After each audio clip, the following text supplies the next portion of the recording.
इसरो शानदार परफॉर्मेंस दे रही है यहाँ पर। मतलब गर्व से जो सीना है वो चौड़ा हो जाता है, सर ऊपर उठ जाता है जब इसरो के मिशन के बारे में बात करते हैं। ये पिक्चर आप लोग देखो यहाँ पर। अभी फिलहाल के टाइम पर मान लीजिए एक साइड में यहाँ पर ये कोई ए पार्ट है यहाँ पर मिशन का, और यहाँ पर ये बी पार्ट है मिशन का।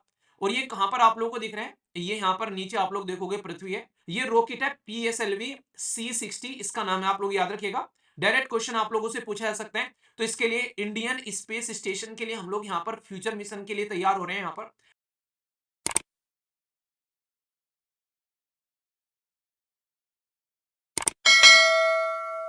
इसरो शानदार परफॉर्मेंस दे रही है यहाँ पर। मतलब गर्व से जो सीना है वो चौड़ा हो जाता है, सर ऊपर उठ जाता है जब इसरो के मिशन के बारे में बात करते हैं। अब ये एक ऐसा मिशन जिसने हमारे देश को एक ऐसी पोजीशन में लाकर रख दिया कि दुनिया अब कहेगी कि हाँ भाई, भारत भी आज की डेट में इस फील्ड में भारत ही है।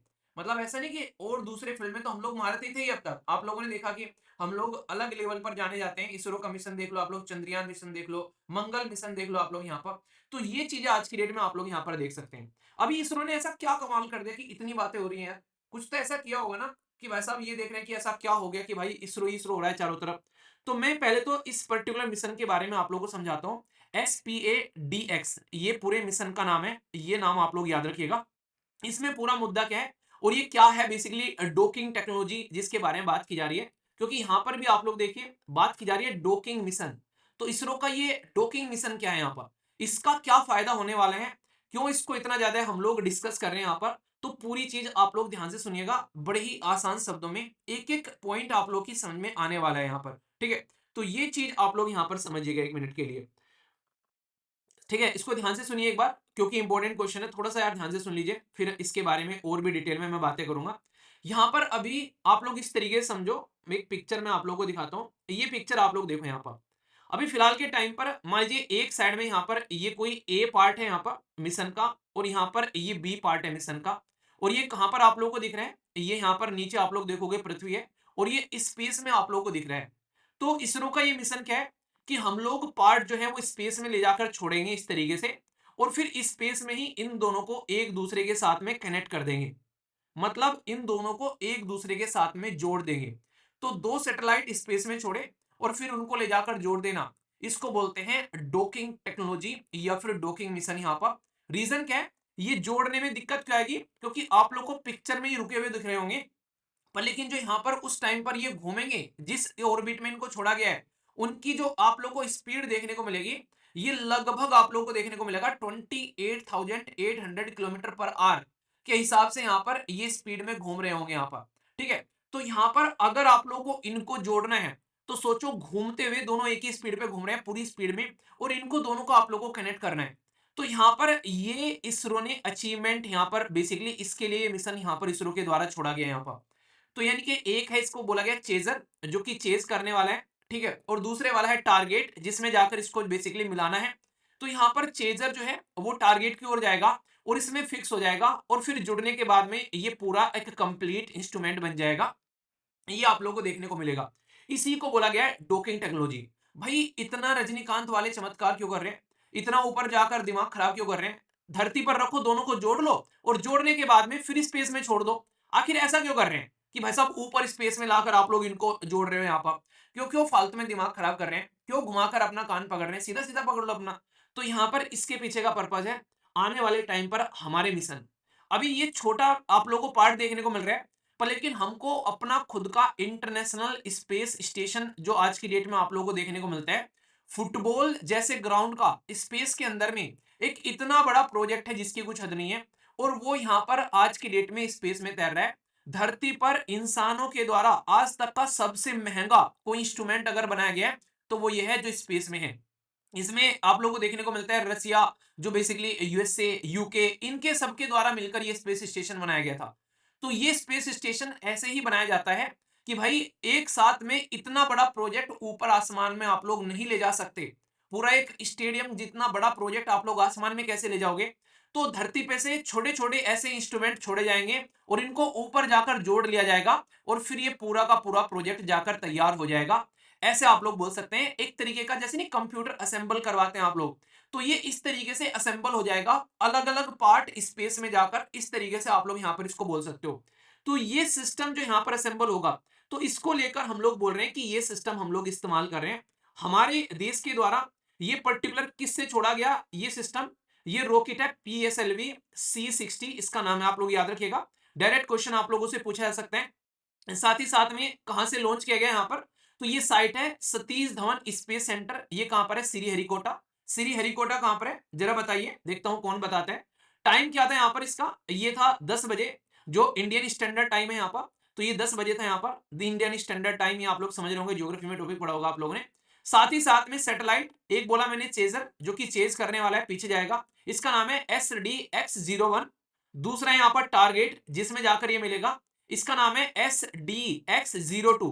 तो यानी कि चेजर जो है वो यहाँ पर जाकर इसके साथ में मिलेगा। इस तरीके से आप लोग यहाँ पर इसको बोल सकते हैं, और इसमें फिक्स हो जाएगा फिर यहाँ पर। इसी तरीके से ये कंप्लीट करेंगे।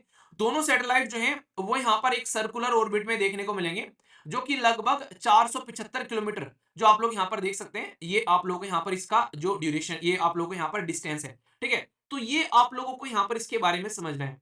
तो ये काफी कॉम्प्लेक्स है, कोई ऐसा नहीं कि आसान है भाई साहब। आंख बंद कर कर कोई भी इसको कंप्लीट कर देगा, जिसमें दो स्पेस में चीजों को कनेक्ट करना कोई आसान नहीं यहाँ पर। और सबसे इंपॉर्टेंट बात क्या है यहाँ पर?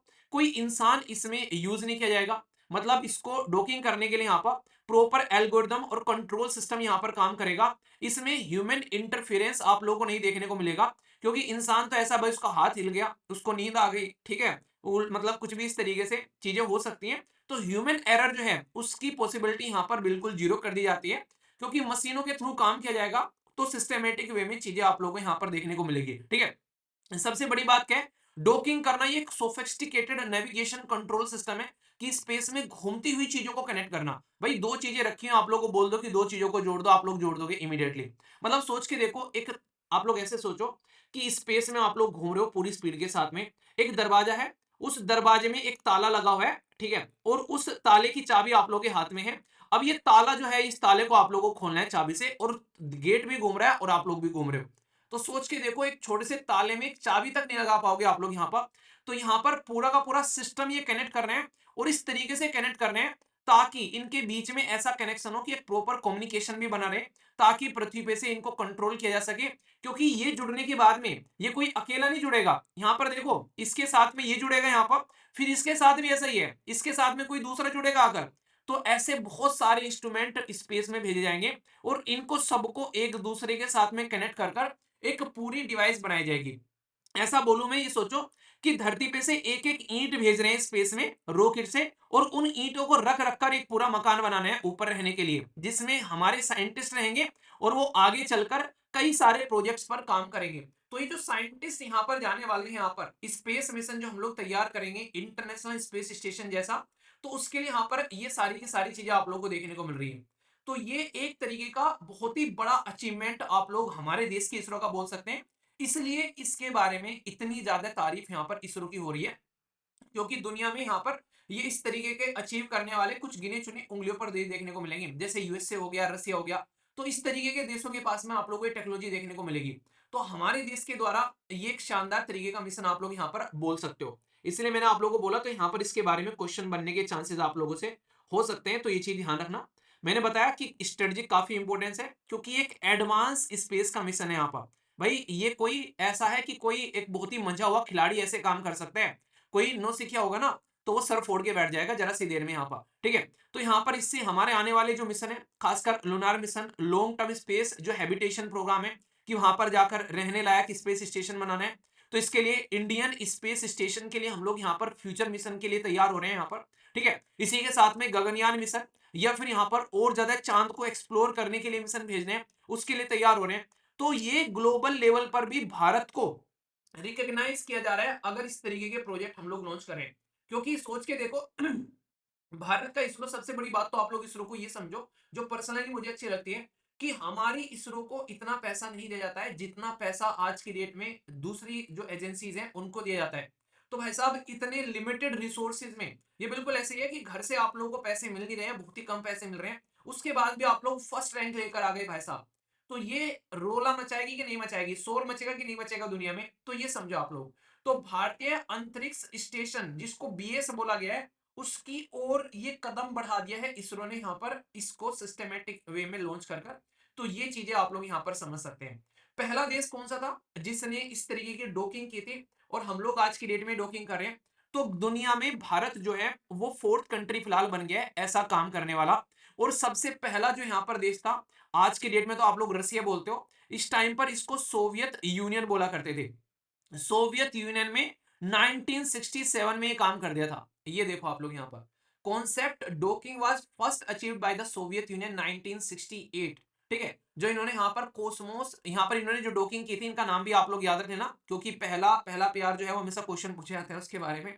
तो यहाँ पर याद रखना, इसको बोलते हैं कोसमोस। ठीक है, कोसमोस, और इसका नाम था 186।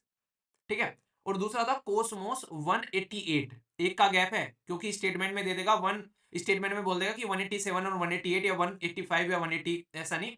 तो याद रखना ये 186 है, बीच में एक गैप है। ठीक है, तो यहां पर तभी इनका गैप फिल किया जा रहा है, तो 188 है। ये मैं क्यों कह रहा हूं, इसको याद रखना बहुत ज्यादा जरूरी है। तो हमारा जो यहाँ पर एस पी ए, ये जो मिशन है इसका नाम है डोकलिंग एक्स। तो स्पेस यहाँ पर डी एक्स जो है यहाँ पर, ये इसका नाम याद रखना। ये अचीव करने वाले हम लोग फोर्थ देश बन गए हैं। अब मैंने बता दिया, पहला था बेसिकली यहाँ पर रसिया। नेक्स्ट आप लोगों को देखने को मिलता है यूनाइटेड स्टेट ऑफ अमेरिका, और एक हो गया यहाँ पर भारत चौथे नंबर का। तीसरा एक और देश है यहाँ पर, उस देश का नाम आप लोग बताइए। ये आप लोग के लिए होमवर्क है। और ये दोनों मैंने जो बताए यहाँ पर कोसमोस, यहाँ पर ये आप लोग याद रखना, ये 186 और 188, इसको कंपेयर करके आप लोगों से क्वेश्चन पूछा सकते हैं कि हमारे वाले का नाम क्या है। जैसे यहाँ चेजर था, ठीक है, ऐसे ही वहां पर चेजर और टारगेट थे। तो हमारे SDX-01 और SDX-02 यहाँ पर, ऐसे ही उनका कोसमोस 186 और कोसमोस 188। तो ये आप लोगों को यहाँ पर इनके बारे में बेसिक इंफॉर्मेशन है। साइंस एंड टेक का एक बेहतरीन कॉन्सेप्ट है ये, जो कि आगे भी फ्यूचर में बहुत बार आप लोगों को यूज होता हुआ नजर आएगा। तो कोई भी कंफ्यूजन इसको लेकर आप लोगों को नहीं रखना है। ठीक है, एग्जैक्टली exactly। ये देश आप लोगों को देखने को मिलेगा चाइना। देखो दुनिया में सोच के देखो, दुनिया में 193 कंट्री है यूनाइटेड नेशन के हिसाब से, अगर हम लोग बात करते हैं 193 देशों में अगर तुम फोर्थ कंट्री ऐसे बन गए हो जिसने ये चीज अचीव कर ली है, तो सोच के देखो कितना बड़ा अचीवमेंट है यहाँ पर। मतलब दुनिया में रसिया है, यूएसए है, चाइना है और फिर भारत है। सोच के देखो वो देश भी इसके अंदर में नहीं है जिसने हमारे ऊपर में कितने लंबे समय तक रूल किया, 200 साल तक, उसको भी पीछे छोड़कर चले गए। जापान, साउथ कोरिया, जो कि एशिया में सबसे ज्यादा पावरफुल देश माने जाते हैं कई बार, कि भाई टेक्नोलॉजी के मामले में इनसे ज्यादा कोई पावरफुल नहीं है, उनको भी हम लोगों ने पीछे छोड़ दिया। यहाँ पर आज की डेट में फ्रांस को ले लो भाई साहब, आप लोग जो अमीर देश है यहाँ पर, सबको पीछे छोड़कर आज की डेट में ब्रिक कंट्री को आप लोग देख लो, यहाँ पर ओनली चाइना और चौथे नंबर पर आप लोग हम देखने को मिलेंगे। तो यार पावरफुल तो है, तो आप लोग इसको समझ सकते हैं। ठीक है, इंपॉर्टेंट है, इसके बारे में आप लोग याद रखिएगा। कंफ्यूजन आप लोग को इसको लेकर नहीं होना चाहिए, अगर कंफ्यूजन होगा तो दूर रखना। ठीक है।